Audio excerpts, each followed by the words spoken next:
The following broadcast is intended for mature audiences. These are real people sharing very real, deeply personal experiences. This content may be considered triggering for others and for those who are sharing. The chat room is a privilege intended for discussions and sharing. You are not being asked to agree, but you are being asked to stay civil and refrain from personal attacks. Listener discretion is advised.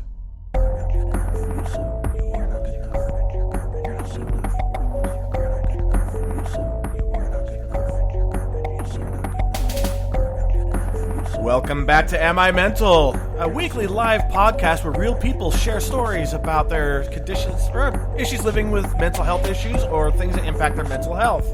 I'm your host, E, and with us as always are the co-hosts, Bexy and C. Hello. So,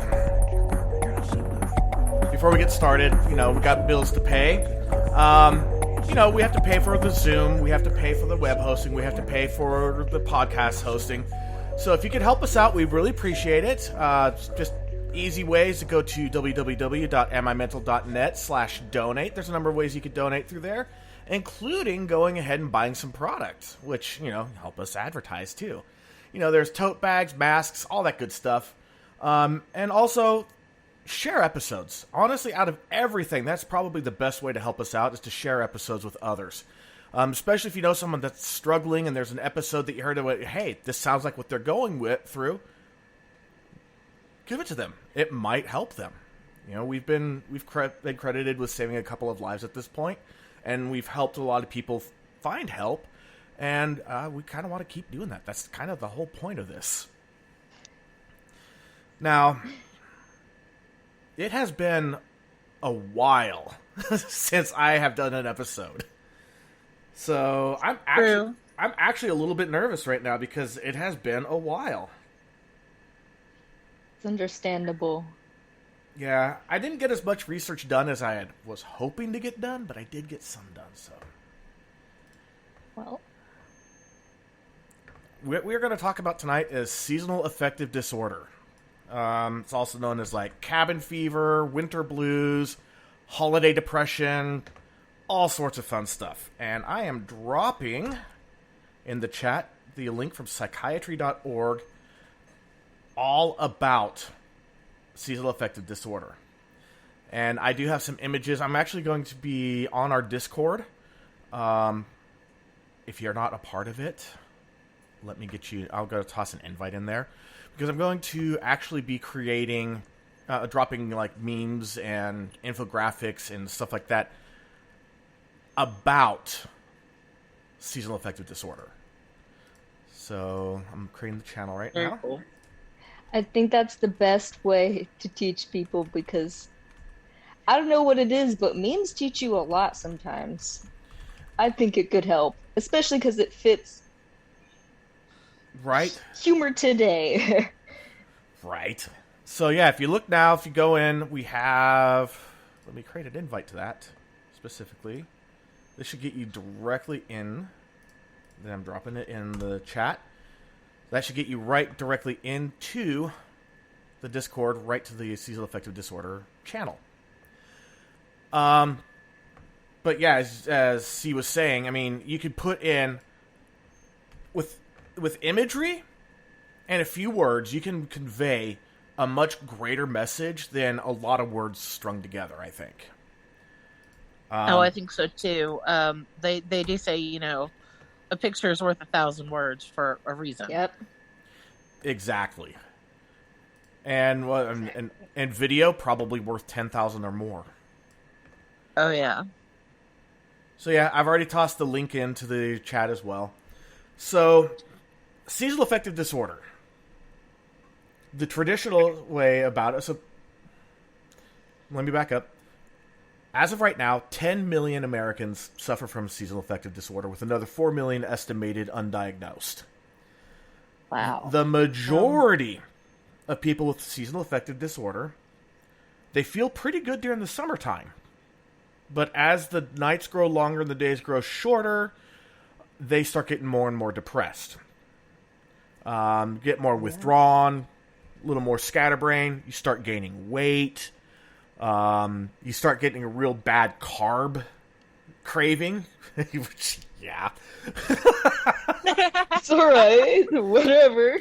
Yeah, and it's and then when you get to like winter time, like the first days of winter happen to be right around Christmas, which happens to be, the darkest time of the year where most of the suicides happen from people who are depressed, especially those with SAD, because seasonal affective disorder, according to the DSM-5, it is major depression, but way more triggered by weather. Because like regular people that are depressed with major depression, they have the same kind of a curve where they get a little less energized, a little more withdrawn during the winter, and then at summertime they come out a little bit.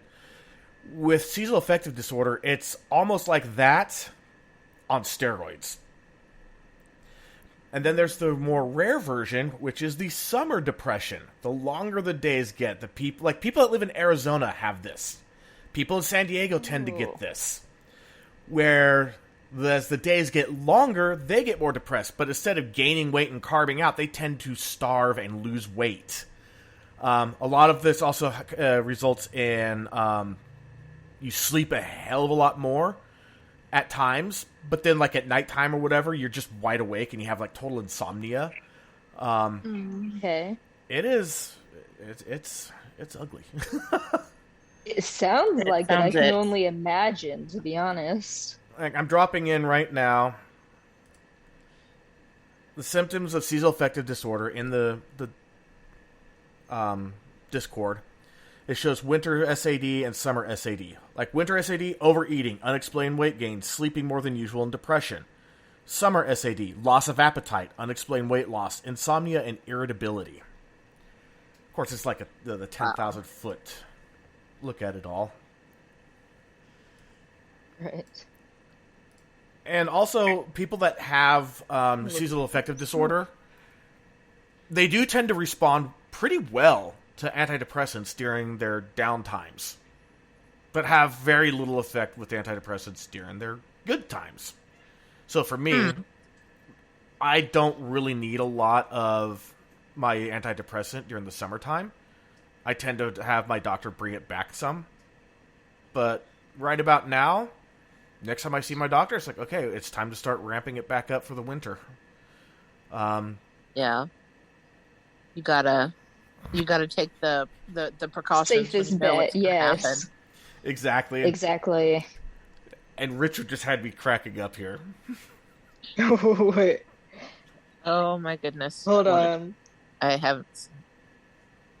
People in Arizona have a right to be depressed. It's Arizona. Oh my god.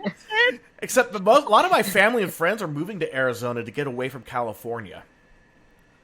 Damn. Yeah. And Bexy threw in a poem. And it's pretty good. It's getting colder, and so is my heart. It's getting darker, and so are my thoughts. The leaves are falling, and so am I. Falling apart. Yeah. Yeah. It's from what I've heard you describe, I'd say that that's pretty accurate. It really is. As of right now, leaves are changing colors. Now, Right. the aesthetic, artistic person in me, I love the beauty of when entire forests are orange and brown and red and all that, the different colors from the fall. But knowing that I have seasonal affective disorder part of me screams in panic as soon as I see it. So, like, walking my kids to school, I look up and look over and like, oh, hey, the trees are turning color. Just... Oh, no. Yeah, and here's one about... I mean, I've dropped a couple of memes in about, like, what is seasonal affective disorder, what it isn't, and symptoms as well as treatments. And I will say that I absolutely love my Happy Light. That is literally the product name. It's not the brand. It's it's like the model. It's a 10,000 lux sunbox. It stands about 6 inches tall or so, and it has different levels of intensity, and it also has from pure white semi-yellow to yellow, so that way, the yellow shift for bedtime. Absolutely love it. I actually also have an alarm clock that simulates a sunrise in my bedroom. Ooh. And it plays one of my absolute favorite piano medleys or songs ever. I cannot pronounce its name. I'm just going to say that now. I am actually going to drop a link of it. Come on, here we go. Of the song in the Discord here in just a second. Wrong browser. My goodness. What's up? Oh, I just stumbled upon a plethora of poetry about seasonal affective disorder, and I'm just amazed. Yeah, it's pretty crazy just how. Yeah. Yeah. I'm just gonna ask. Oh, go for it. Does the change in weather or the change in sunlight start your season of sad? Well, we haven't had time change yet, if that's what you're going for. It used to be, when it was 6 months on, 6 months off. Yeah, I mean, I used to notice that around that time is when I would start having problems. I'm just trying to find the one version of that one. I'm sorry that I'm kind of distracted. I'm trying to listen to find a good version of the song. Because this particular song, if your tempo's off, it sucks. Like, if you're a little too fast, it sounds awful. If it's a little too slow, it sounds awful. Oh, wow. Right. Well, maybe while you're... I found a good version. Ooh. Okay, I was going to say, while you're looking, I could read one of those poems I found, but... Oh, yeah. This guy is nailing it. And if you want to learn how to play this song, it actually shows the fingerings, and it's kind of like Guitar Hero style. It's pretty awesome. So fingerings. Sorry. There we go. I'm too for a moment. It is now in the Discord. My alarm clock actually plays this as a wake-up song. I love it. Most people would probably sleep through it because it's pretty relaxing. I happen to really like this song. Actually, it was on Gran Turismo 4 or 5. Love driving around while listening to that. But okay, so as far as the change of weather and sunlight, yeah, absolutely. I mean, for me, it's not really like a season of SAD. SAD's all year long. I just happen to be, it's almost like I said, it's like a really slow going bipolar. It's a 6 month swing. It takes time to get worse, basically. And it takes time to get better. And some days are better than others, some days are worse than others. But the tide is definitely there, and it's very obvious. I knew something was wrong when I was it was the end of grade school, getting ready to go into junior high. And I started hating Christmas. I hated Thanksgiving. I hated Christmas. I hated New Year's. I didn't want to be around anybody. I just wanted to be left alone. And I couldn't figure out why. I'm a pretty social person. Yeah, that seems unlikely. I can tell. So, yeah. And let's see here. Richard was saying maybe like a bird, you should move south in the winter. Best place I ever lived was San Diego. 300 sunny days a year. And I lived a little more inland, so I got away from the June gloom, the no sky July. Basically when the marine layer comes in and doesn't burn off. I live 15 miles inland in a suburb called El Cajon. It's kind of an armpit. But if you live up in the Fletcher Hills area of it or the Granite Hills area of it, they're nice. There's little pockets of just really awesome places inside of El Cajon. And you get even more sunny days. Yeah, it gets hot as shit. Like, it'll be like 75, 80 degrees on the coast. Go 15 miles inland, it's 115 degrees. You can feel... Like, you put your hand on the window as you're driving, you can feel it heating up. But No, I loved thank it. you. I loved it. I absolutely loved it. It was like the perfect climate for me. And when it rained... Nope, go ahead. I was going to say, and when it rained, it freaking poured. When it stormed, Ooh. it freaking stormed. Like, the most depressing thing for me is when it's like that drizzly day. It's gray. It's a little bit of rain. It's not quite a mist. Huh? Overcast. Yeah, I hate it. When there's weather, I want weather.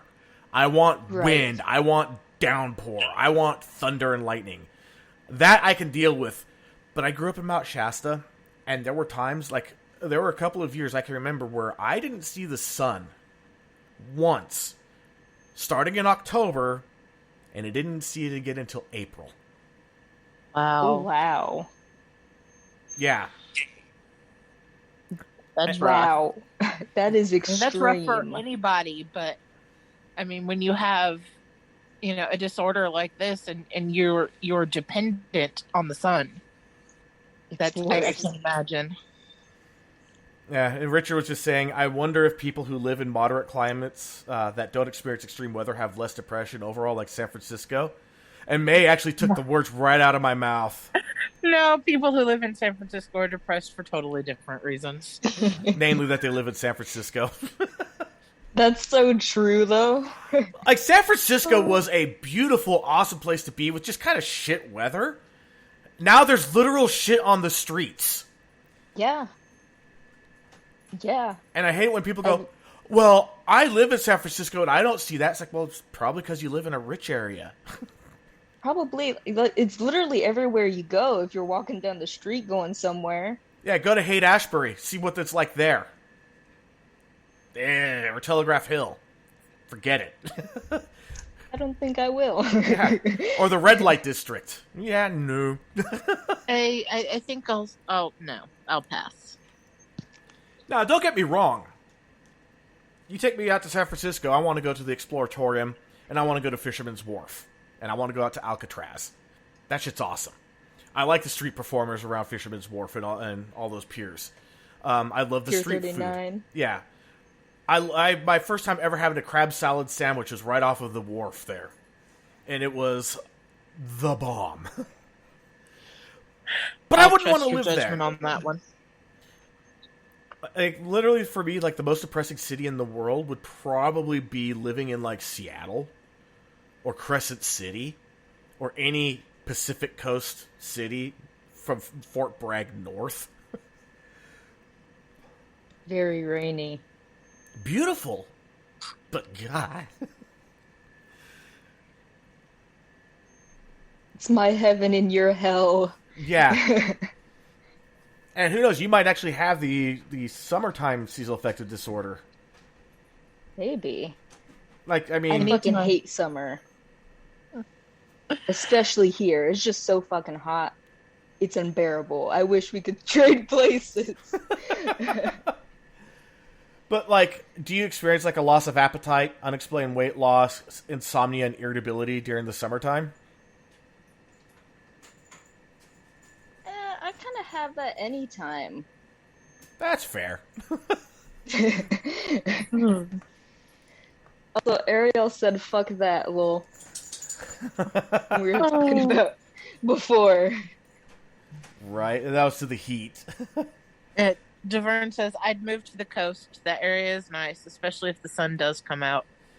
Yeah, I mean, the North Coast is definitely way different than the South Coast. Like, the South Coast, you're thinking, like, Malibu.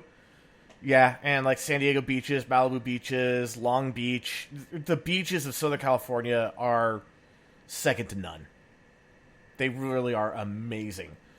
But then you go to the North Coast, and there's not a lot of beaches. There are. Like, I've been to Gold Beach up in Oregon. It's pretty amazing, but you don't really get to see the sun very much. Right. Crescent City has some pretty nice beaches. But the thing is that California, that water is always fucking cold.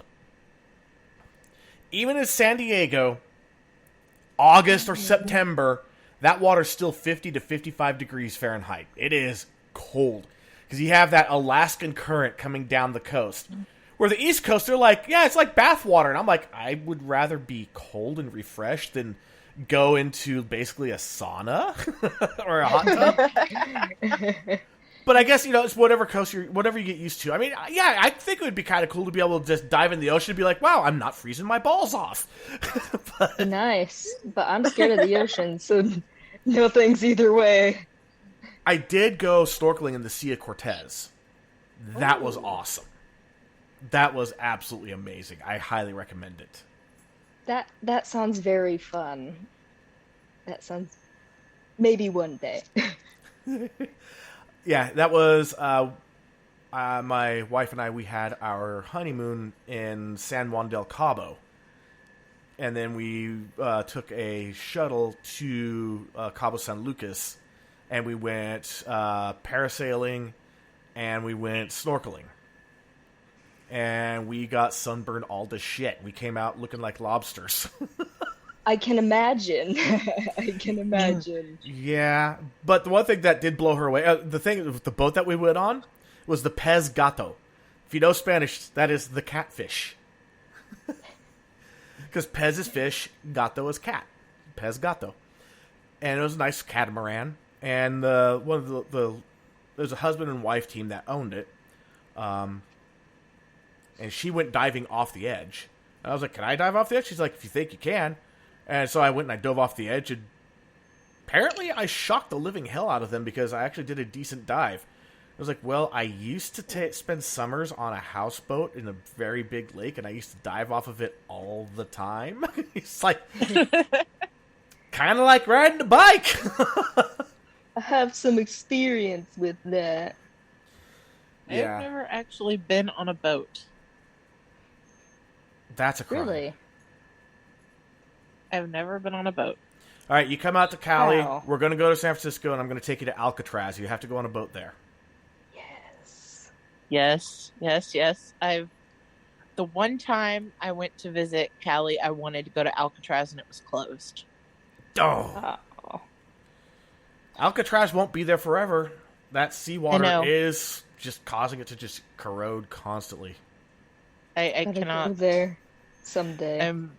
Yes. I knew someone was going to say it What? in the chat. I need to look.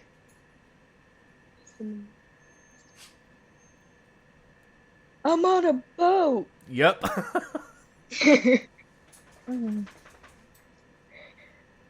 Oh, nice. So Deverne was on the Maid of the Mist and went to Alcatraz. I was on the blue and gold, which was funny because those were also my high school colors. Oh, Ariel says I have sweatpants from Alcatraz. I have a picture from me inside of solitary confinement in Alcatraz. That's amazing. Wow. I want to go. It's one of the places on my must visit list. We should go together, Bexy. It'll be our first times. Oh, that would be awesome. I want to go with you guys. It'll only be my second time. You're taking us. What the hell are you talking about? This is already decided. She lives closer to Alcatraz than I do. I don't care. I'm going to go to California and go to Alcatraz without my E. But we have a little. The podcast does Alcatraz Day or something. Yes. Am I criminally mental? Well, no. So, now here's the one thing I have to say is probably. Oh no! What? Sorry, I'm laughing at May. I got my swim trunks and my flippy floppies. All right. So, now here's the one thing that people that don't have SAD, it doesn't typically cross their mind is, when the first day of summer comes. Well, that's the longest day of the year. You know what comes on my mind right after that? Every night is longer after this. The dread already starts beginning around the first day of summer. Oh. That's something I never thought of. No. And when I see the first leaf change color, and it's not because of drought, which, hey, California, we have drought. We're the kings of drought! But I literally said we should be called the Fire State. Sorry. We really should. Our state flower should be Flyer. But anyway, go on. I'm sorry. Our state bird should be Barbecue. A big chicken. Welcome to California, where the state flower is the fire flower from Super Mario Brothers. No kidding. But yeah, when I see that first leaf change color, it is like an immediate punch to my mood. Like it just like an uppercut to the nutsack on my mood. Oh. Tommy, Fire Nation?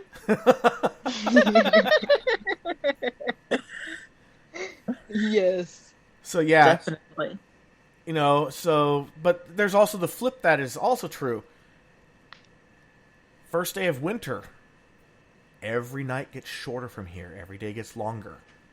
It helps. Knowing that does help. Now, as far as the dread goes, I'm not dreading the entire summer. I'm actually pretty happy throughout most of the summer, but it's on my mind. Right. It's back burner, but it's there. Whereas once I hit that first day of winter, I put that in the front. Tomorrow's going to be longer. Tomorrow's going to be longer. Tomorrow's going to be longer. And yeah, when the sun comes out, you'll find my happy ass sitting outside in the sun. As much as I love my happy light, it's just not the same as actual sunlight. Right. The only way that a happy light could even come close to the sunlight is if I had like a ceiling completely covered with nothing but happy lights, so that way I'm like exposed to my whole body, as opposed to just my face, neck, shoulders, hands, and wrists, and whatever that the happy light gets. There is some research being done that vitamin D deficiency could be a factor that exacerbates SAD. That makes sense. It makes a lot of sense. Yeah, it does. I actually, I have a vitamin D deficiency because of a lot of my other medicines. I'm not allowed to be in the sun for more than 10 to 15 minutes a day. Too much vitamin D? No, I'm actually the medicines I take leave me really, really super prone to heat stroke and sunstroke after a very short time. So I can't actually be out in the heat and the sun and the warmth. And you live in Texas. And I live in Texas. And I mean, it would be the same no matter where I go, so I have to take vitamin D supplements. Right. Sounds like you need to move to Montana. Even the summer times in Montana don't get that hot. But yeah, if you want to get away from the weather, don't go to Seattle. No.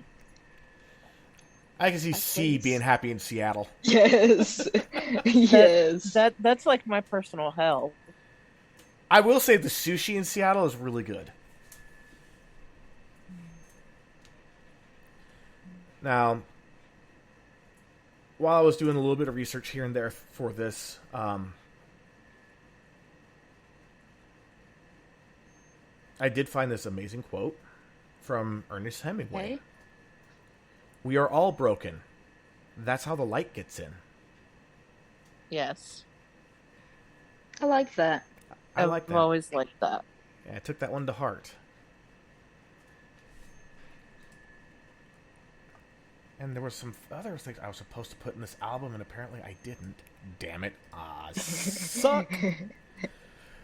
No. Because really good friend of mine, one of the bestest of friends, was sending me all sorts of great quotes and things. Here we go. This is awesome. I'm going to just throw this into Discord because it is huge and totally worthy. All right. Let's see this. It says, I have always liked my people a bit damaged, a bit rough around the edges, a bit difficult to stereotype, a bit stranger than the normal crowd. I like people whose eyes tell stories and whose smiles have fought through wars. If you're perfect, chances are we are not going to get along. If you're one of the cool kids, chances are you won't like me. You see, what I want is authentic. What I want to see is your purity. I want to see the way you wear your scars. I want to see how brave you are when you're vulnerable. How emotionally naked do you let the world see you? Your damage may not be beautiful, but it has made you exquisite. It makes you original, different, and one of my kind of people, because people like you are the most incredible things about this world. From Nikita Gill. Wow. I love that too. I need to save that. Yeah, as soon as I read that, I'm like, and screenshot and saved. Because, like, seriously. Yeah, I'm saving that myself. That's pretty freaking epic right there. And, of course, this is something that Bexy and I actually bonded over a little bit. Kintsugi. Oh, I love that. I just put it in the Discord. Yes. It's better to actually see it and read it than just for me to just read it. Yes, Yep, it I is. see it. I recommend everybody go look at the picture, because this is the Japanese art of repairing broken pottery with powdered gold lacquer to highlight the imperfections. Broken objects are not something to hide, but to display with pride. Ariel, don't move to Virginia. It's hot as balls. Yeah, you guys have humidity. I'm good. It's a dry heat out here. Sure, it turns us into a freaking inferno when the sparks. But yeah. I went to Florida once. I forget when, but it was a long time ago. And all I remember is that it was super hot and it was so humid that my skin felt sticky. So, Yeah. no, thank you. I do not like humidity. Anything that messes with the barometric pressure messes with my joints and things like that. And then there's the added joy of boob sweat, and I'm just like, no. I don't know how that's considered a joy, but okay. That was said with the utmost sarcasm. Oh, I'm trust me. sure it was. Nobody likes boob sweat, and if they do, well, then that's It's a new maybe one. a fetish. Yeah, we're not going to kink shame here, but No. Exactly. Kink sake. Oh, God! Ariel just said, What? our windows will have residue in the summer from the humidity. Oh, that's awful. Do The you only wind up time getting... I want to see residue from humidity on my windows is when it's colder outside and I'm inside cooking something like a big pot of chili or a turkey or a ham or something, and then my windows will get a little... See, now that's a good kind of humidity to have. Or Yes. fresh out of the shower. Okay, I can deal with that. Yes. So, Ariel, I gotta Yeah. ask, if you're not on top of the residue from the humidity, do you wind up having mildew issues? I can only assume yes.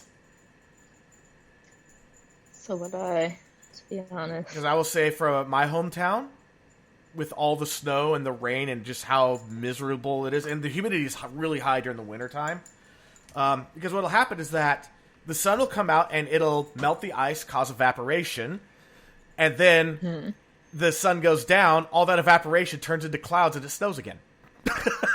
Of course. And you can't Vicious dry. cycle. Yeah, you can't dry out, and like you go into like your house by the end of winter, you're like, deep breath, yes, mildew, love the smell.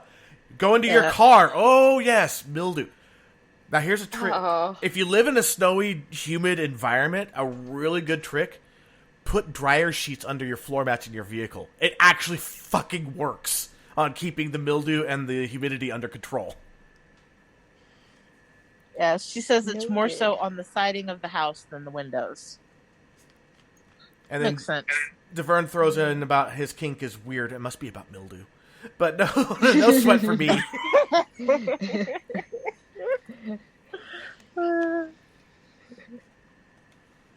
I mean, there really isn't a ton for me to really talk about seasonal affective disorder. Obviously, if you think you may have it, go see a doctor. A psychologist is all you really need to get a diagnosis. But if you need to get meds, well, then at that point you need a psychiatrist. And some meds you could actually get through a general practitioner with a psychologist's recommendation. The biggest challenge for me being in California is trying to find a therapist that isn't a complete new age, a crazy person. I don't know any other way of putting it. I had one therapist that I love her to death. She is a genuinely amazing person, heart of gold, but 100% against all Western medicine and believes that turmeric is the cure for literally everything. When they had a heart attack, they stopped taking their meds and started using turmeric and then started saying about how they were recovering better than the doctors were expecting. And I'm like, that's probably not likely, but okay. I'm like, I love you, but you're not going to be the right therapist for me because I don't mind using Eastern, medicine as a supplement to Western medicine. Right. I mean, there's a reason they call it alternative medicine. They already tested it. It's not medicine. Turmeric helps with inflammation. I take turmeric every day, but I also take a prescribed anti-inflammatory to help keep everything else down. Right. Again, you're using it supplementally. Yes. Exactly. Yes. I mean, it's just the way that it is because I've taken it just by itself and it didn't do. It helped a little bit, but it helps more in combination with the actual anti-inflammatories that I've been prescribed. So here's the thing so my wife, I have IBS, and so we found this Yakult alternative at Costco, and of course because it's Costco, you get a shit ton of it, and I started taking that, and it helped a lot. Well, she wanted to save somebody, so she got these pills that were also probiotics with turmeric. I get heartburn every time I take them. Oh, yeah. So I'm turmeric will give you the heartburns. Yeah, nope, not worth it to me. I'm like, no, you can take it. That's fine. I'm going back to the occult stuff. Because at least that wasn't giving me heartburn and indigestion. Yeah. That's fair enough. You already have... I think that, honestly, turmeric, especially when you first start taking it, can be a little bit hard on your digestive system, and you can end up with the runs, which I did, which is not ideal for someone with IBS. Right. So you do enough of that. Right. So, they're really. I mean, you treat it like depression for seasonal affective disorder. Some doctors will just do like straight on depression, so it's like, that's your prescription, and we'll just see how it goes. And then there's the doctor that I have, which is, okay, so we're going to adjust it throughout the year, constantly going back and forth, back and forth. And I'm on one that's not habit forming, so that's nice. And my body hasn't really started going in building like a tolerance to it either, which is nice. Right. I've been on the same antidepressant, the same anti-anxiety med for 4 or 5 years now. And my doses have barely changed after we got them dialed in. It's nice. I wish that most people could have that kind of luck. It sounds very nice.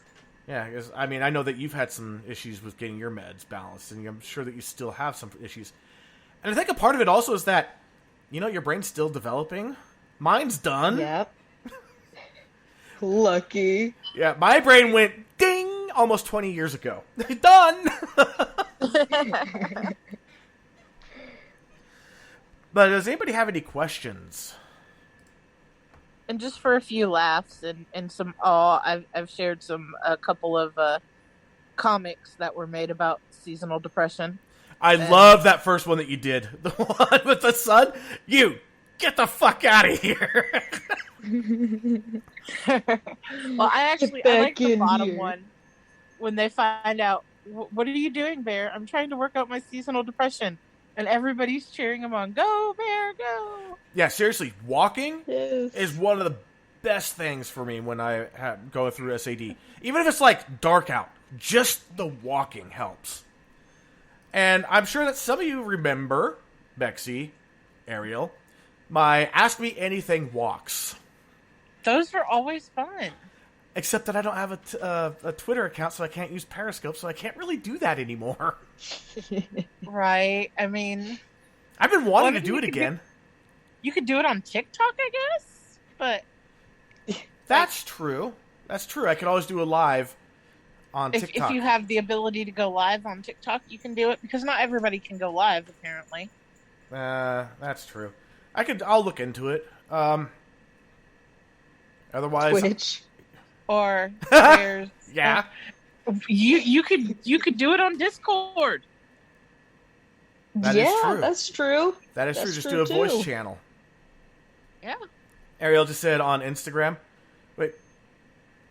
Twitter got rid of Periscope? Yeah, Twitter got rid of Periscope. They now have their own live feed thing. So it's like Periscope just a dead thing now? I guess so. Thanks, Also, Twitter. Ariel asked, I haven't had a chance to read the links, but can SAD vary per year, or can you not experience it some years? Ooh, that's a really good question. I know that some years I get it worse than others. Just like last year was actually an okay year. A couple of years ago, I barely felt it. This year, I can tell it's going to be a doozy. It's already getting bad. So yeah, it varies, and it may not even necessarily be weather related. I've heard weather reports saying that this is going to be one of the coldest years in America, like for winters in history, except for California, and not even all of California, Northern California and Southern Oregon, and I happen to be right at that cutoff. So who knows what we're going to get. I might get that whole mixed bag thing where it's going to be warm for like a week, and then, hey, guess what? It's below freezing. Yeah. That's the worst. Now, it spikes to 105 and then it drops to 70, 60 and below freezing at night. Right? Around it. It sucks. Right? Or it's like you're going outside and you're like, I'm in shorts and a t-shirt. It's feeling pretty nice out today. Then the sun goes down and it's like, I'm cold! What the hell? I was sweating 20 minutes ago. Exactly. Well, we get that Delta breeze. Oh, man. During the summertime, the Delta breeze is the greatest thing ever. During the wintertime, fuck the Delta breeze. For those that don't know, when there's a onshore flow of air in the Bay Area has this kind of a funnel shape to it, and it points almost like a gun towards Sacramento. Oh. So you get this light breeze through the Bay Area, then it compacts and gains force because it's got a bunch of air that's moving slowly going through a tiny little space. It's like a hose. It gets shot out, and that cold air comes flying across into the Sacramento Valley. And during the wintertime, man, you could be, like I said, out in shorts and a t-shirt, sun's up, it's 75, 80 degrees. It's a nice day. Sun goes down, and almost instantly the temperature drops to 60. And then keeps dropping. Oh, wow. And it's humid, too, so it really bites to the bone. But yeah, some years are worse than others. That first year that we all met, Ariel, that was a pretty okay year for me. I had really bad times and some good times. It's that whole thing, the waves come and go, but the tide's definitely there. Mm-hmm. I just had my son at that point, so I was still riding a bit of a high on that. The next year, oh God. Oh God. Well, I remember. Having a 3-year-old and a 1-year-old. It went from where, by that point, I believe, you and I had exchanged phone numbers, and I would text you to check on you, and I wouldn't get an answer. I would see that you read it. I wouldn't get an answer for 3 or 4 days, and after about a week, I'd be like, Okay, I need life signs. Yeah. I see you reading the stuff. I get it, but I need a confirmation that, and I get I'm still here. Yeah. Okay. That's about all I could muster. I didn't want That's to. what I need to know. I knew that, sending the random check-ins and random memes and things like that, trying to make you laugh would help. They do. They really do. Like, I can't really express in words appropriately how much it means to me when I'm that far gone to have people checking in. And at the same time, it is a living hell for me to get those because I'm like, they expect a response. And I can't even bring myself to hit the letter K and send.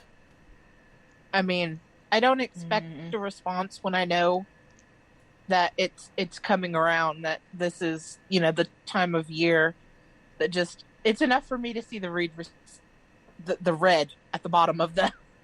Okay, he's not dead. He's all right. Yeah, and it's like, I get this. I know now with you about that, but at first, I mean, you were still pretty fragile yourself. I was racked with guilt over not responding that it just made me not respond longer. Because I was like so afraid to respond. Yeah. And then you'd hit a good day and you'd be like, I'm okay. I'd be probably outside walking in the sun at that time too. Yes. Yeah, no, those bad days suck. I mean, that's basically every morning waking up, and with my morning stretch, the first thought to come through my mind is I should kill myself. I can't tell you how many days that is the first thought that goes through my mind during the wintertime. It is insane how often that comes up. Yeah, I know.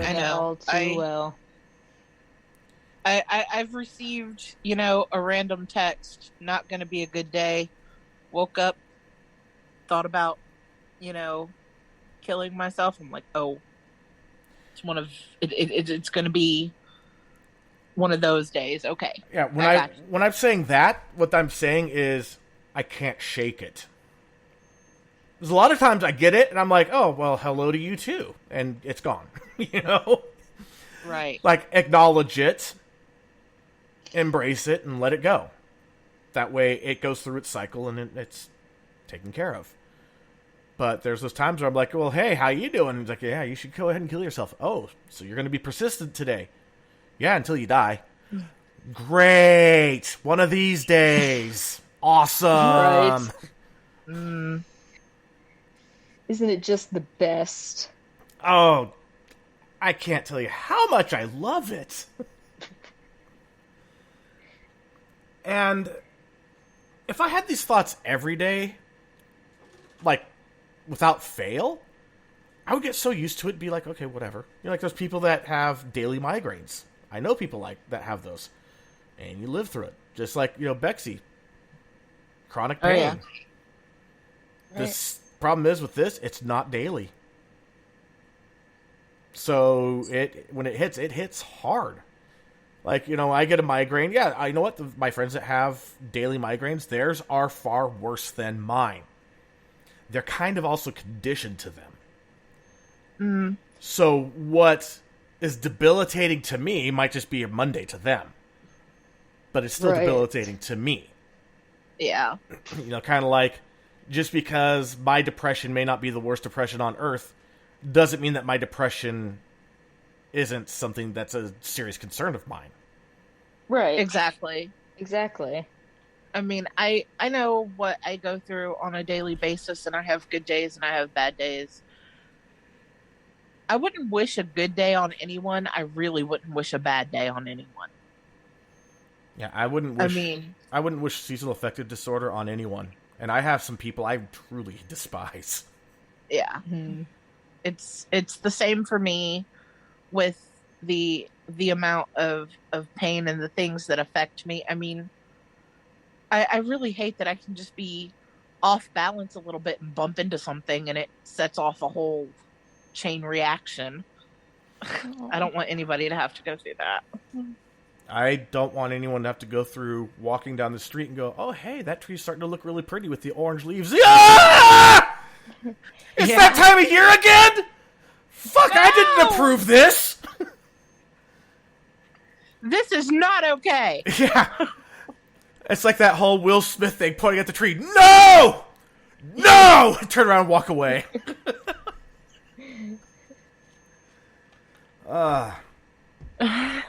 And honestly, my favorite trees in the world are dogwoods. I don't know if you guys have ever seen what a red dogwood looks like during the fall, or a white dogwood. But they are intense with their colors. Ooh. Oh, yes. And they're usually the first ones to change color.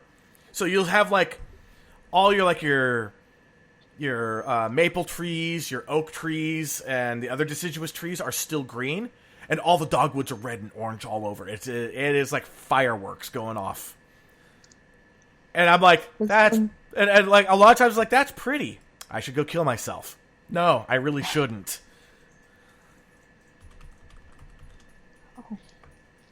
I mean, I have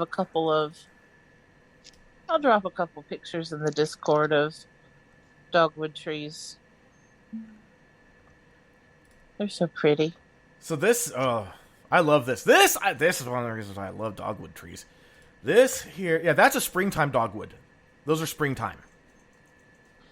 And that's the white dogwood and the red dogwood. Absolutely gorgeous. Oh. I had a red dogwood and a white dogwood in my front yard growing up. They're so pretty. And here's what they do during the fall. I'm going to drop a few pictures in. If it will let me. Fine, I'll do it this way. Those trees are beautiful. I don't think I've ever seen dogwood trees. Oh. And notice the leaves start to droop and really change the whole tone of the tree. That's a beautiful red. Yeah, like when I say that these trees become stunning in their colors, they become stunning in their colors. That really pops. It's beautiful. Yeah. Oh, wow. And yet when I see that, I'm like, that is gorgeous. And it's that time of year where I'm just not going to be happy again for a while.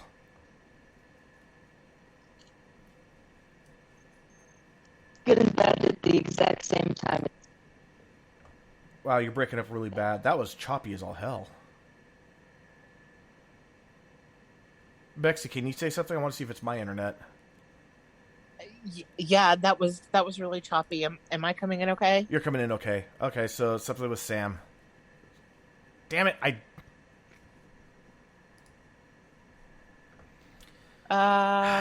counter time.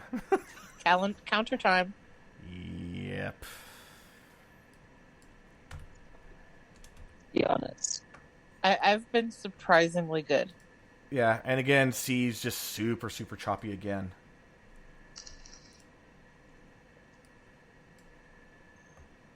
I've always said that which is beautiful, or that which is dangerous is beautiful.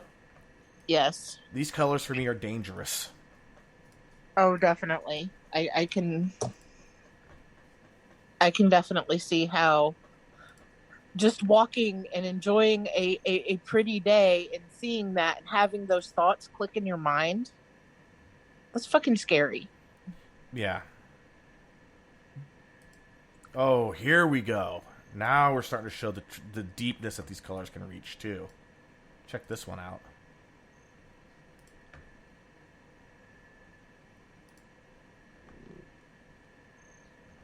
See, oh, my goodness. See, you might want to reconnect your Bluetooth, baby, because I'm thinking it's a Bluetooth thing. Look at those gorgeous colors. My favorite tree in the world. And I hate them, too, at the same time. They're always among the first to change color, and ugh.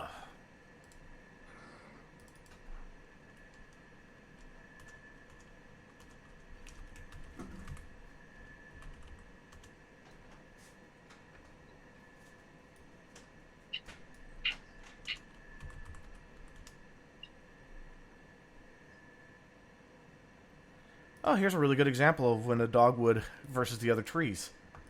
I knew I could find it. Can you spot the dogwood? Oh, wow. Yeah, you can.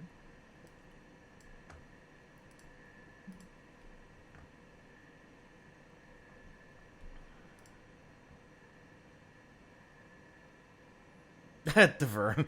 Who is that? I only know of C. And yes, Deverne, it is tormenting to not be able to enjoy these colors. I can enjoy them. I love them. They're beautiful. But the dread that I get with it is just, it's like existential dread. I imagine it's something like me looking at the forecast and I see 4 straight days of rain and my brain just screams. Yeah. Because I know what it's going to bring me. And I know that even though I know ahead of time and I can take, certain precautions and do certain things to, help it not be as bad, it's still coming. It looms over me all the time. Right. Much better now. Okay, that's good. Yeah, my tech experience kicks in again.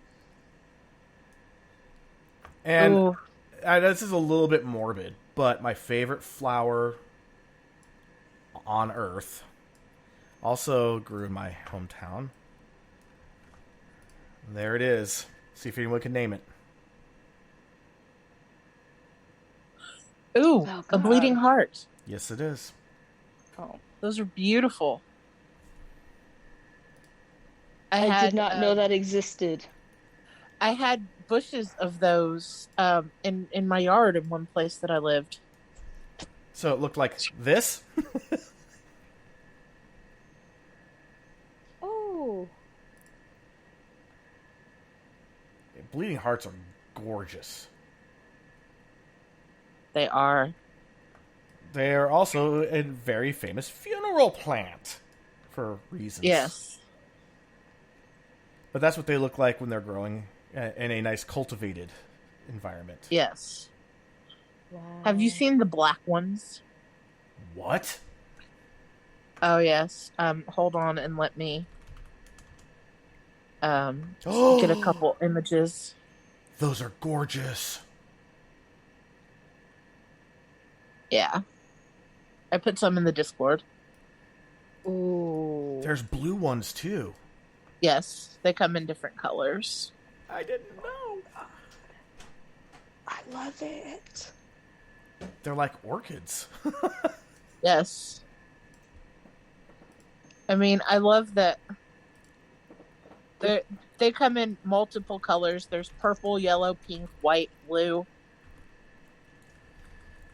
Although my other really, like, one among my favorite flowers is right up there with a bleeding heart.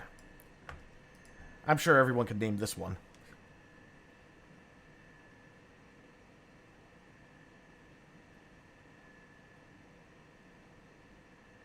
Or at least one of you two. Really? I'm squinting Hang at on. him, trying to look. It's all blurry to me, kinda. I was responding to a message from someone. Sorry. Alright, I just put up 2 pictures. Foxgloves? Nope. Oh my god. I do like foxgloves, though. That's definitely not a foxglove. I know what those are. I don't know, but they're beautiful. Snapdragons. hyacinths? Snapdragon. Oh! I know what those are. What's great, I have. if you when they're fully mature, you could squeeze them at the base of the flower on the sides, and they talk. I have a vine growing along the fence, and I love it when they pop up and they're in bloom. But I have morning glories. I love morning glories. Those things are so beautiful. I have a Neil Diamond rose bush. A what? He likes... It's basically, so I have pictures. It's basically a rose that has white with splashes of pink in it. And he likes to bloom in the winter for some reason, but his roses are beautiful. That's I'll Oh, send you some they are pictures. gorgeous roses. Let me. Ariel just said, "What's the storyboarding glory?" Oh, those are beautiful, Bexy. There's some Neil Diamond roses. Oh, Yep. those are amazing. Find some of my own. By the way, I lived near a town called Roseville. Guess what it's famous for? Roses? Tulips. No. And I tell you, like, roses around here grow like fucking weeds. You can't get rid of them. It's like most people are like, roses are so delicate. And I'm like, our roses here are like pavement. Fuck yeah. They're literally favorite everywhere. My favorite flowers, I have a couple. My favorite rose right here. Since we're doing roses really fast. The Fire and Ice.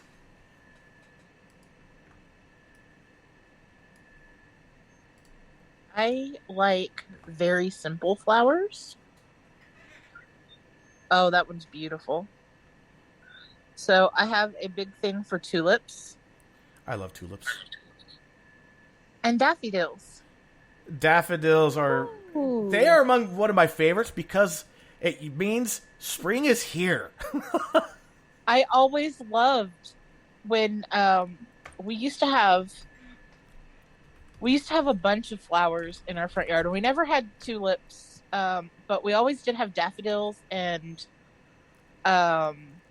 irises, which I like too. But my favorite was out in the country in Ohio. We used to have lilac bushes. We had a huge lilac bush in our yard. My mom And made the the mistake smell of that would cutting come from all the them. flowers off one year. The smell that would come from the lilac bushes when the wind would blow and they were in full bloom was just like the most amazing smell. It's still one of my favorite smells. And we had these ones that were really, they looked like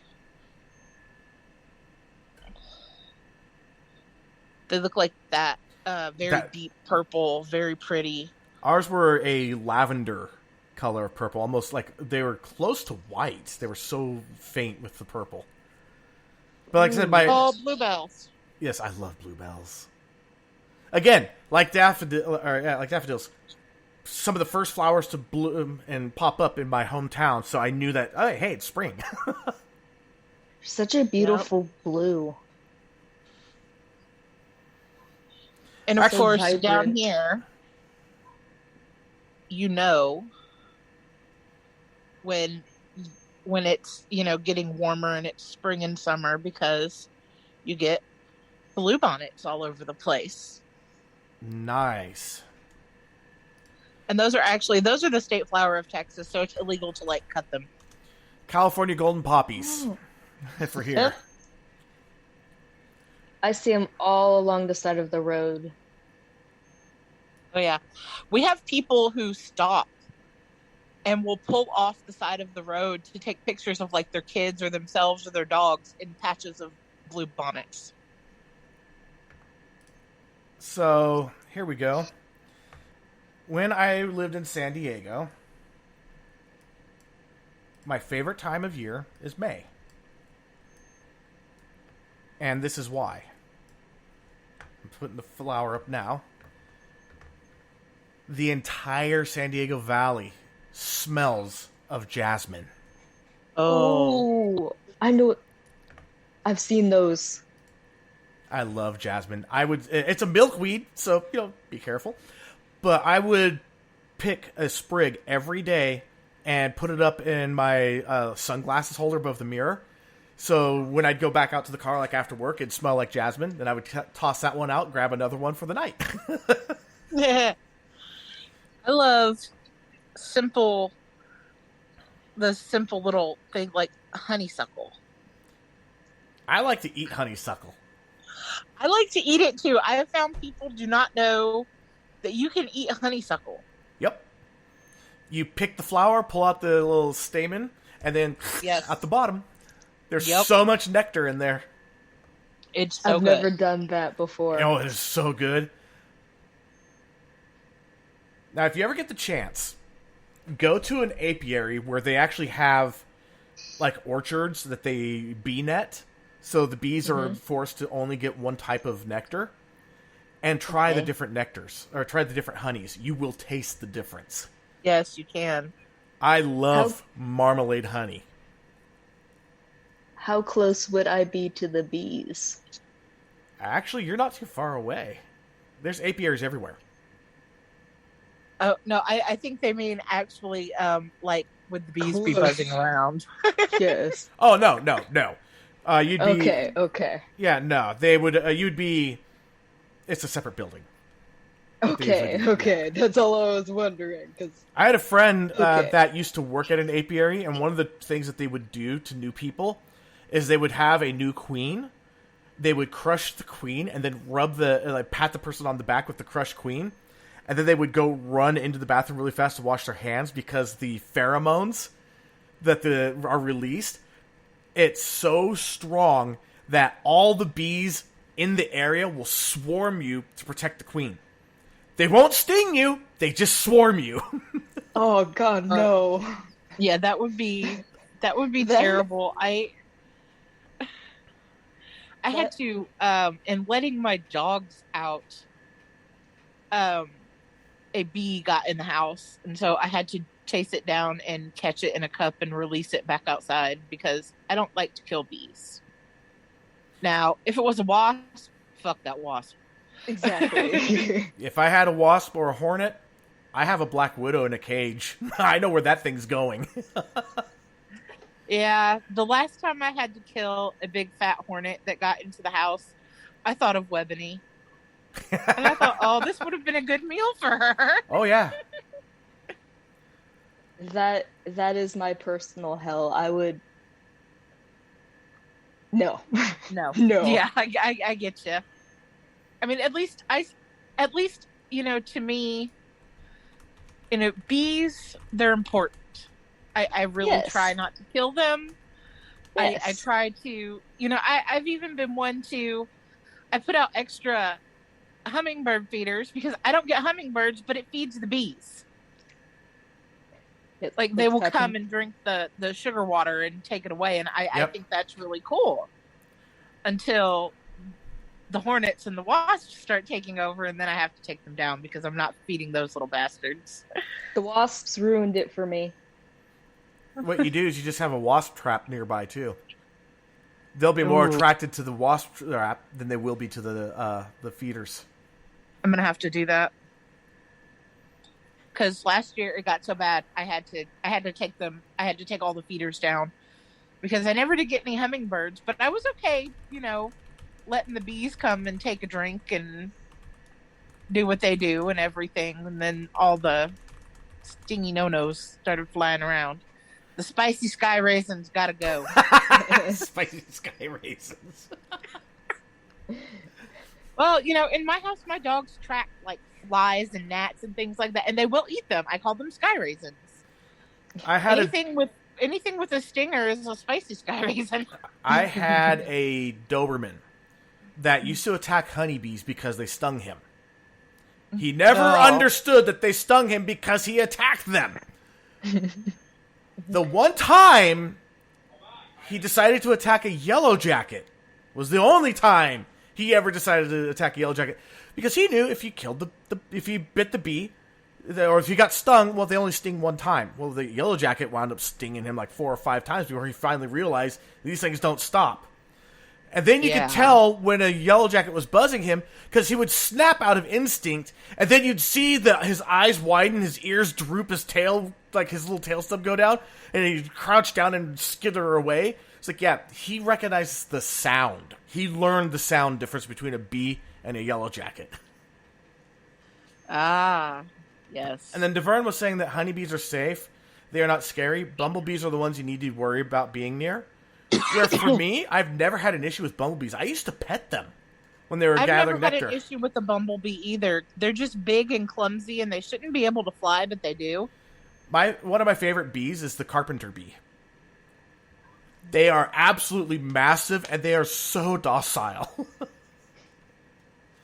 Although, the name that my family gave them was called stump fuckers, because they burrow into wood. Like, my grandfather had a barn.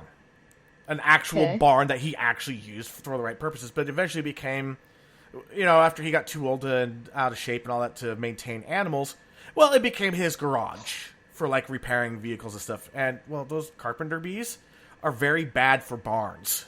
They will tear into them. God. Oh, God. Dogs stung by bees. Those poor dogs. I had to, since we were talking about it. Poor doggos. I feel so bad, but they look so cute.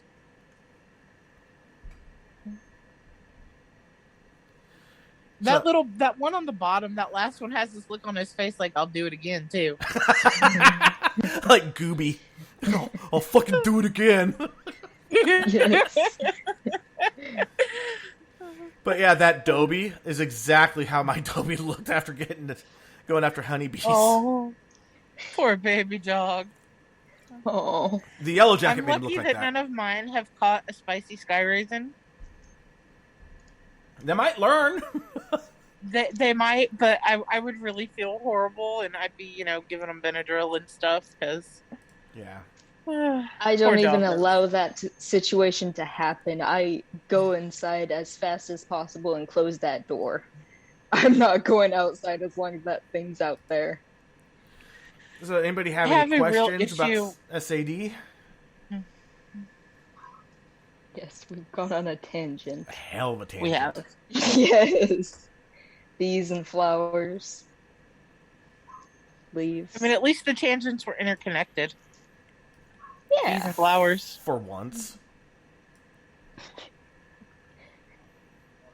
Of course, my sister, her ex-husband runs an apiary, so she used to, help out a lot with it.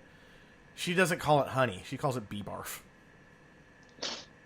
And the thing is, technically, it's very accurate, because what they do is the collectors will come in and they will barf it into another bee's mouth. That bee will swallow it all down, and then barf it into another bee. And it goes through multiple bees, getting barfed all through, and then finally the last one barfs into a little bin, and then covers it with wax. I knew that, yep. But it is amazing! And there is actually one type of honey that is not kosher. Some animals, like aphids and the horrid invasive species, the spotted lanternfly, which I'm sure Ariel knows all about because they are all over in her area. They secrete a very sweet, sticky substance as their waste. Bees absolutely love it, and it makes like the sweetest honey, but is not considered kosher because it passed through a butt. Ah. Oh my god, I've never looked up a lanternfly. Oh, they're gorgeous! That is gorgeous! But they are a massive pain-in-the-ass invasive species. You ever see one of those, you call, like, Department of Fish and Game. Call immediately. I mean, seriously. And call an exterminator. They were accidentally introduced here, and they are just devastating for wildlife. But, man, they're gorgeous. Thankfully, I haven't seen any. They're not in California. Good. They're on the East Coast. But I also don't now. go outside.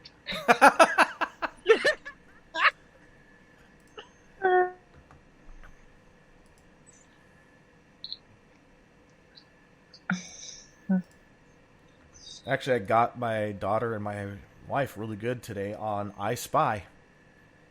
I Spy something black and white with a tiny bit of yellow. And my daughter's like, it's the road. Nope, it's not the road. That's a good one, but it's not the road. And they both missed a few other things, and then they finally gave up. I'm like, it's a magpie. I like magpies. DeVern just said nature isn't scary, see, you just have to avoid the bumblefuckers. The bumblefuckers. Blame the wasps. They Yep. ruined it for And then me. DeVern is right about the honeybees are not native and made it by mistake as well. And yeah, because of the honeybees, bumblebees are dying off. Yeah. Yeah. Native bees And are just, I've watched videos of being people like outcompeted. with bumblebees. I like the bumblebees. I would not feed a bumblebee to my Black Widow. No. I like the bumblebees. Yellow Jacket, if I have a container, will go for the Black Widow. Otherwise, it's the bottom of my shoe. I'm allergic to them, and one of us can't... there's not enough room on this planet for the both of us. Oh, I didn't know male It's fair bumblebees enough. cannot sting. What was that? I was just reading about how aggressive bumblebees can be, and they're not as aggressive and likely to sting as hornets and yellow jackets. Males can't sting, and females only do so when they feel threatened. Yep. Yeah. Most male bees don't sting. I knew that about honeybees. I just didn't realize it corresponded to bumblebees as well. I'm, brain fart. Ooh. You have a floofy butt, little bumblebee. This is called a buff-tailed bumblebee. And it has a floofy white butt. It's kind of cute. Waiting for it to pop up. Yes. That's awesome. It's fuzzy. Do you know what? I one thing I learned about bees that I find really cute is that they sleep in flowers and they will hold on to each other's feet as they curl up and sleep. Oh, that is cute. They scare me, but that's adorable. I've watched videos where it's like someone reaches out and grabs a handful of hornets. They're all males. Oh, yeah.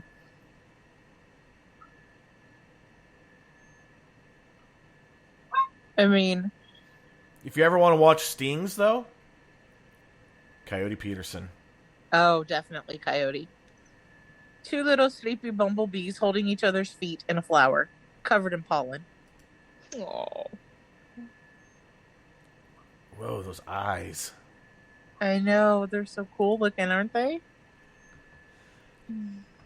Also, if you ever get the chance, Texas Bee Works, great TikTok channel to follow. Oh, I did.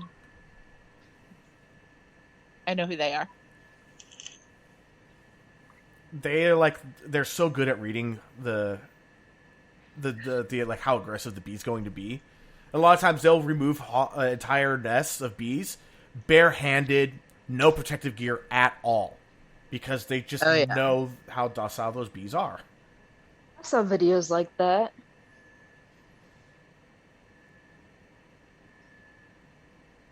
Someone just has a video posted. Even wasps are not that bad. Well, wasps could be a lot. So here's the funny thing: wasps and hornets. Hornets are technically a wasp. No. Like, all hornets are wasps, but not all wasps are hornets. Wasp is a bigger umbrella. Hornets, though, tend to be really aggressive. Like, always. They're just pissed off, But when I lived in San Diego, I used to barbecue almost every day, and I had a paper wasp nest right above the barbecuer. They'd get hit with the smoke and the heat, and they just didn't give a shit. They didn't give a shit that I was always there. They would watch me, but they wouldn't take aggressive stances. Like, you could tell when a paper wasp takes an aggressive stance, they will hunker down more and spread their wings apart. They're ready for flight, and they're really watching you. These ones, their wings were folded. They just stood tall and just kind of looked at me. They were like, oh, it's him again. Yeah, I definitely try to encourage wasps in my property, because wasps and hornets do not get along. Like, as different species of hornets do not get along. They'll tolerate bees. They don't care about bees, but other sting like crazy animals, they don't tolerate. I'll take the one that's tolerant to humans over the ones that's intolerant every day. Oh yeah, every time I've been stung by a non-bumbled flying creature, it's always been one of those yellow and black hornet yellow jacket things. The only time I ever got stung by non-bees, wasps, things like that, when I had a hive knocked down on me. Ah! That's why I'm afraid of wasps and bees. With good reason. Ouch! Jesus. Yes. Like, I ow. screamed so loud that the nurses at another campground heard me, and they came over. Yeah. Oh, I couldn't deal with that. So, Thank you. we had this old AC unit. And, it was leaking water. Like it didn't have the condensation pan, wasn't working right, so it just leaked everywhere. Right. And we had the guy come out to look at the AC unit and all that, kind of evaluate it. And it was right at the end of its life. It's the warranty had already expired on it before we even bought the house. It was like 25, 30 years old. It was an old unit. And he's like, okay, so here's the drainage pipe for the condensation pan. If you notice, it's bone dry. And he walked over and he slapped his hand on top of the AC unit, and through the vents, a whole bunch of these popped out, their heads. Oh. Oh, God, no. Keep in mind, I'm Wow. allergic. I see a row of like 7 heads to I'm like, yep, I'm getting off the roof now. It's time to go. Yeah. Well, Yeah, This bye. shit, I'm out. they actually were nesting. I can't remember the name of it. You know where the power comes into your house? There's that little like curved bell looking thing, and where all the wires go Yeah. in before they go to your main service panel. They were nesting in there, and the AC unit was maybe 10, 15 feet away. Smart little shits. Yeah, I went out the next night with Hornet spray, and I freaking used the entire can on it. What do you know? They were gone. Good. Deverne, the thing I hate most about bees is Winnie the Pooh made them creepy as fuck in their cartoons. Well, I really didn't like Winnie the Pooh. I don't really like the Disney Winnie. I like classic Winnie. I don't like Disney Winnie. Although I have to say, the voiceover actor that does the voice of Winnie the Pooh, reading Darth Vader lines using Winnie's voice was fucking amazing. When Winnie the Pooh's saying, "You are part of the Rebel Alliance."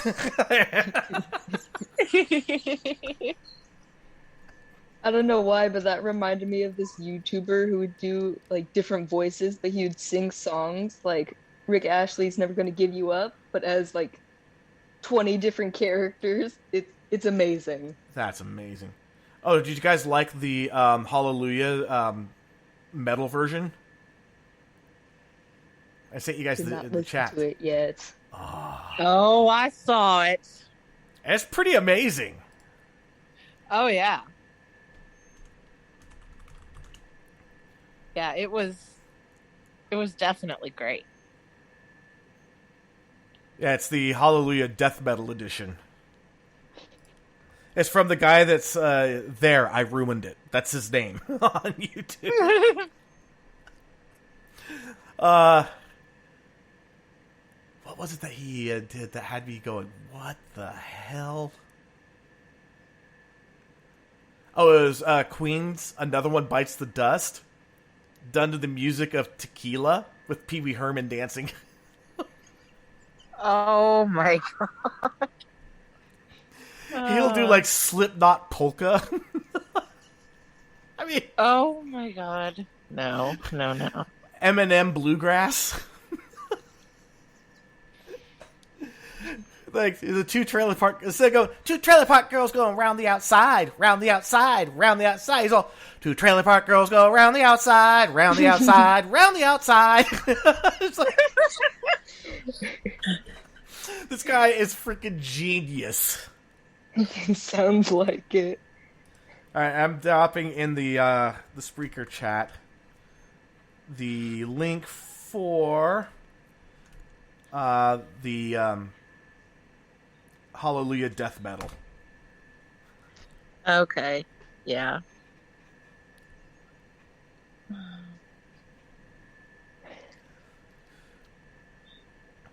I mean, I don't really have much more to talk about. I mean, seasonal affective disorder, it's just a way of my life. Right. It's something I've dealt with Right. for as long as I can, that I'm aware of it.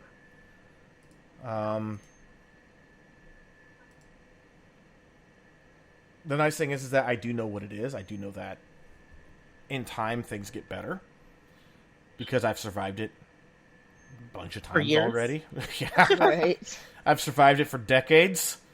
It doesn't make the fight that much easier, but it helps. Right. Knowing that this isn't the end of the world. I will get through this.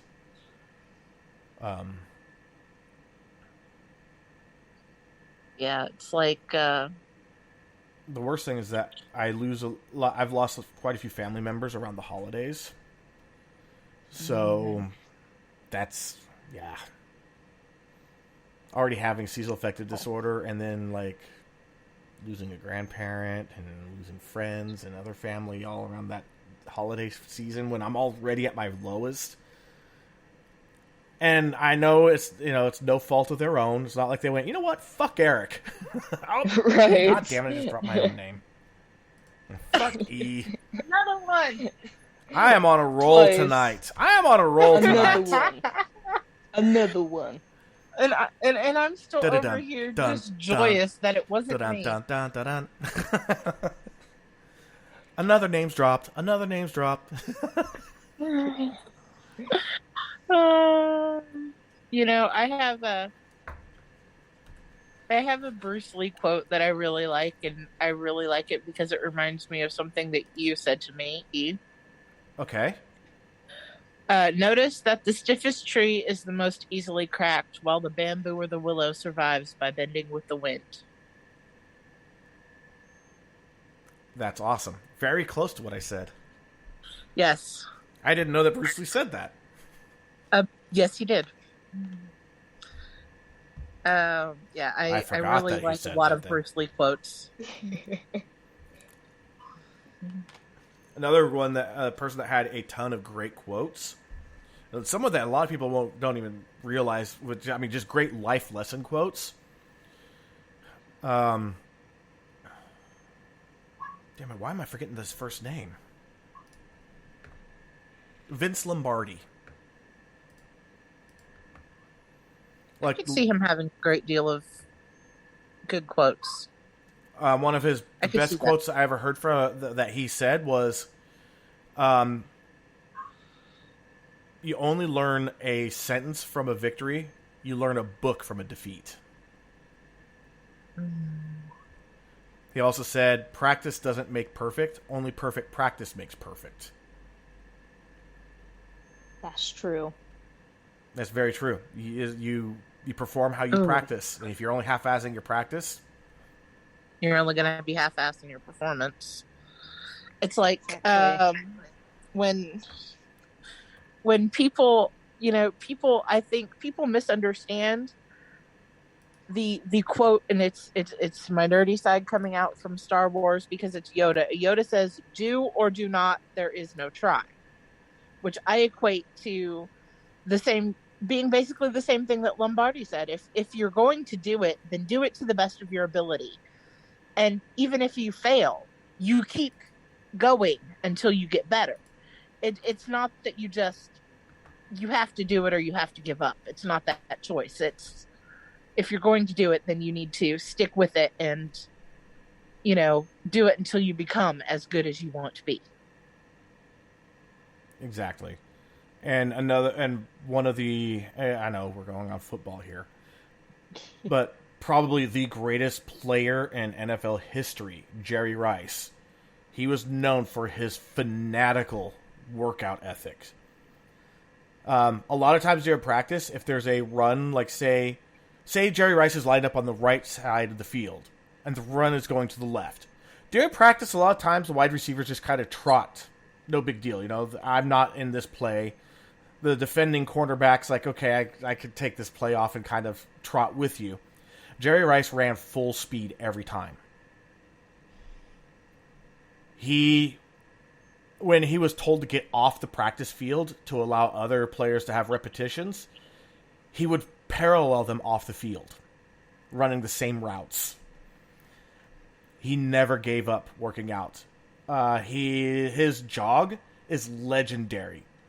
San Francisco is a very hilly area, and he made one of the most difficult runs in history. And he would do it all the time.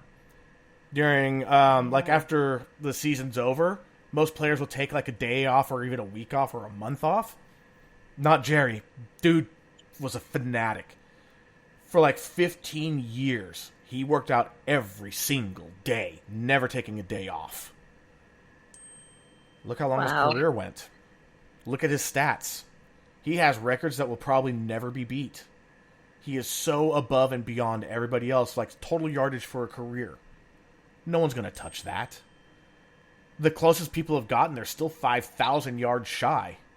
It's ridiculous how good he was. And it's because he embraced that. Only perfect practice makes perfect. So he practiced perfect. Constantly. Never taking a break. Damn. That's amazing. Another player that I have to give respect for their workout ethic as well. Player I don't really like very much, but LeBron James. Credit given where credit's due. That dude spends $1 million a year on his body.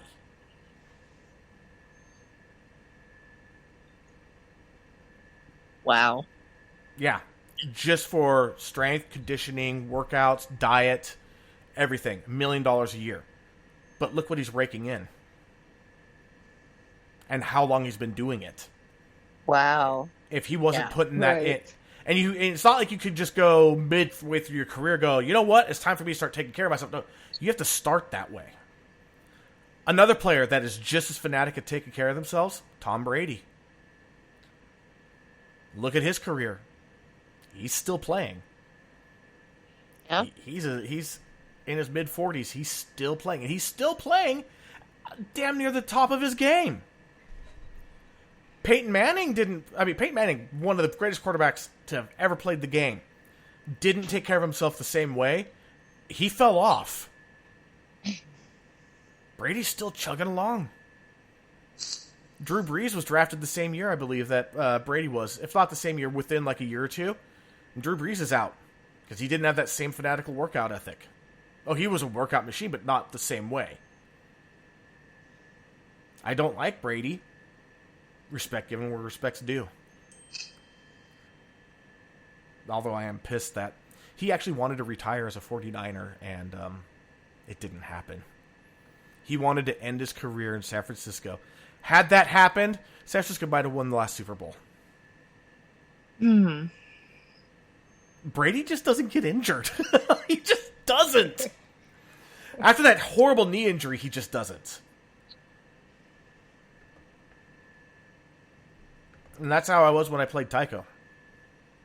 Every practice. All out. I didn't care if it was freezing cold. I didn't care if I was like dying of heat stroke. All out. Every practice. Yeah, I'm dying to go see some Taiko. Now that I found that there's actually a group that's based in Fort Worth, I'm like, yeah, I need to go see them. Yeah, and I have no idea what their quality is going to be. A lot of it has to do with how long they've been together as a group.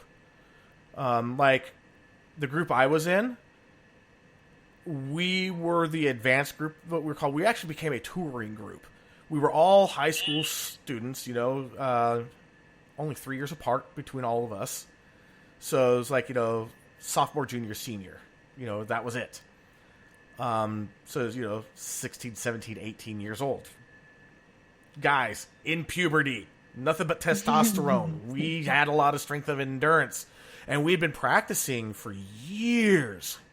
Like, I started in 6th grade. The rest of the group started in, like, 3rd grade. I was the new member, so I had to really push myself hard to get up into that group and to even be at their level. And I found my own ways to stand out. You know, my niche is, you know, versus theirs. You know, they had their things that they were good at. I had my things I was good at. But all together, I mean, our instructors had played for San Francisco Taiko Dan almost when San Francisco Taiko Dan was first formed, which was the first taiko group in America. They're like 20, 30 years of experience, and then we were playing all that time up into high school. And yeah, we were a great group. We were one of the smallest taiko groups out there, so we couldn't do with power what larger groups can do. So what we did is finesse and choreography. Large groups can't be as choreographed as we were, can't do the finesse that we did. And we did a lot of, like, they all did like traditional Japanese beats. We did Brazilian beats, we did African beats, we did jazz beats, we did everything. We were very contemporary. It was a lot of fun. And I hope that your group's been together for a while because, yeah. Like, if you go and watch a bunch of group, like a group that's only been together for 2 or 3 years, yeah. I think they've been together since 1998. Okay, you would have a good group. They have the support of Mrs. Elaine Yamagata of the Japanese Society and our sister city. There's a sister city in Japan, and I'm not sure if I'm Nagoka, Japan. I'm not sure if I'm pronouncing that right. They were invited to perform in 2007 and 2013.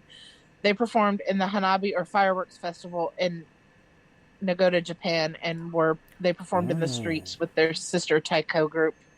That's cool. Yeah, and the really cool thing is the Japanese gardens that they perform in here in Fort Worth are literally a 20-minute drive from me. Oh, nice. Okay. So if you ever get the chance, if I get to go see them, I'll have to take video. Yes, please. If you ever get the chance, like if they happen to come into your area, the On Ensemble is pronounced "on," but it's spelled "on," and also the Taiko Project. Okay. 2 of the guys I used to play with are in both of those. Oh, nice. And the Taiko Project was one of the coolest things ever. Because it was all second generation, Taiko. And they blended technology and tradition, and it was hilarious. It was entertaining. It was one of the greatest shows I ever saw. It was right up there with the one show that I saw where it was a 200-piece Taiko, orchestra, and choir. Wow. Unbelievable. And we had to follow that. All 6 of us. Wow. Yeah. That was the San Francisco Techo Dojo 25th anniversary at Zellerbach Hall in Berkeley. Oh, man. There at San Francisco Taiko Dojo, their Odaiko is 25 feet in diameter. Ooh. If you ever watch the movie Rising Sun, it's an old Sean Connery whodunit murder mystery movie. They actually show that group playing, the San Francisco Taiko Dan, and they actually have that Odaiko, the 25-footer. They actually had to tear down the wall of a hotel to get it in, and then put up a fake wall for the scenes, then tear down the fake wall, get it out, and then put the real wall back up again.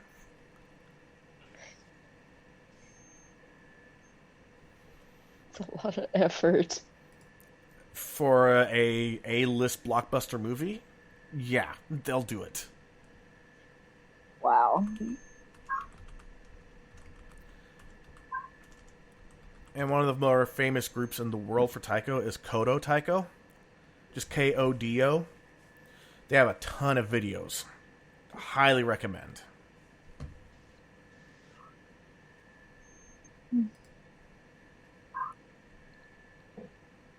Very cool. I, at one point, aspired to move to Japan and study under Kodo, which I knew would be extraordinarily difficult because, well, I'm white. And, yeah. Like with Kodo Taiko, from what I was told, at least how they used to teach, is that you had to air drum, and you would air drum for years before you actually got to drum on a drum. It was something that you had to earn. Wow. That's wow. I totally would have done it, too. Even if I didn't get to touch a drum for 5 years, I would have done it. Oh, I know you would have. But I got married, had kids, and stayed, did something else. Which led me down this broken road to making a podcast where I get to talk about it. And it all comes back and ties up with a nice, pretty bow. All of our tangents. Yep. But no, it was actually nice to actually kind of talk about seasonal affective disorder, even though there's not a lot to talk about. I mean, it's a big one. 10 million people. Right. There may not be a lot of stuff to talk about, but just putting the knowledge out there, and maybe somebody hearing you talk about this who has been feeling this way for a long while and not realizing that they could possibly have seasonal affective disorder. Exactly. And then, now they have the knowledge to go out and, question their doctor and be like, okay, I've done a little research and this seems to fit me. What do you think? Yeah, that would be really. I mean, if you are that person and this happens to you, let us know. Seriously, let us know. You could just send e@amimental.net, or you can even do guest@amimental.net.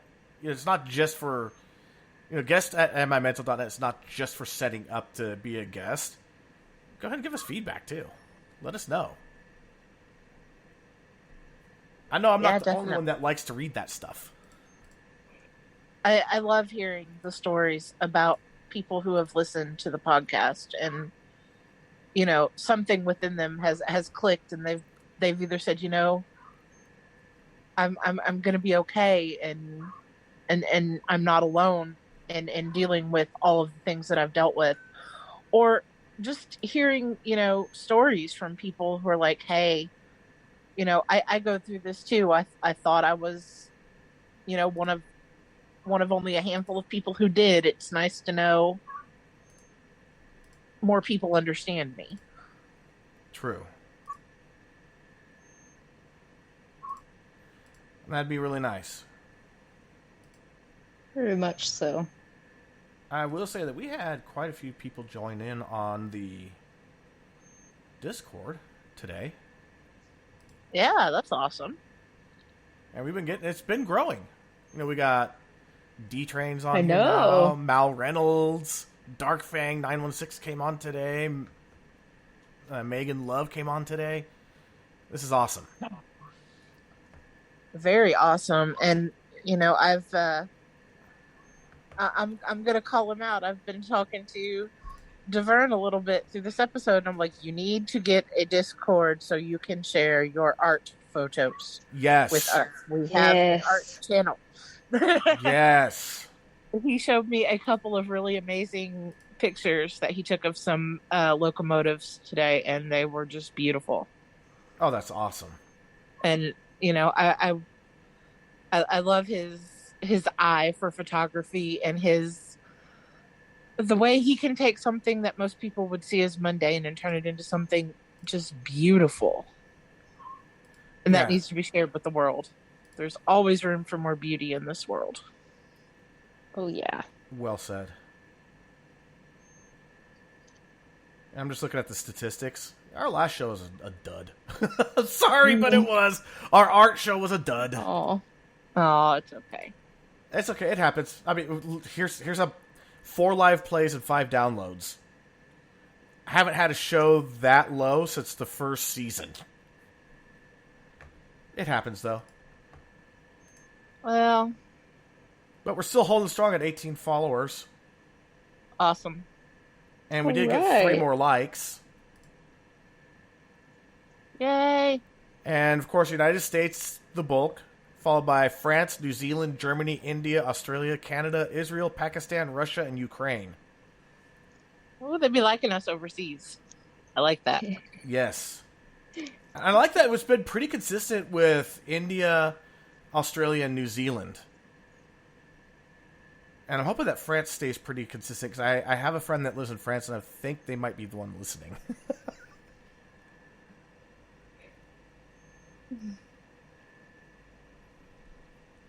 Anyway.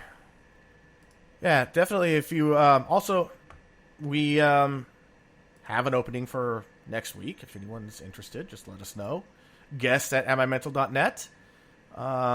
Easiest way to do it. You can also follow us on Facebook. Give us a like. Give us shares. Give us some love. If you want notifications that we're going live, and I know it works for some people. Other people say it's not working very well. I don't know. Get the Spreaker app and follow us. Or favorite us. Or whatever it happens to be that they use. And it supposedly sends out notifications when we go live. Of course, yeah. And outside of that, I don't know, is there anything else to say?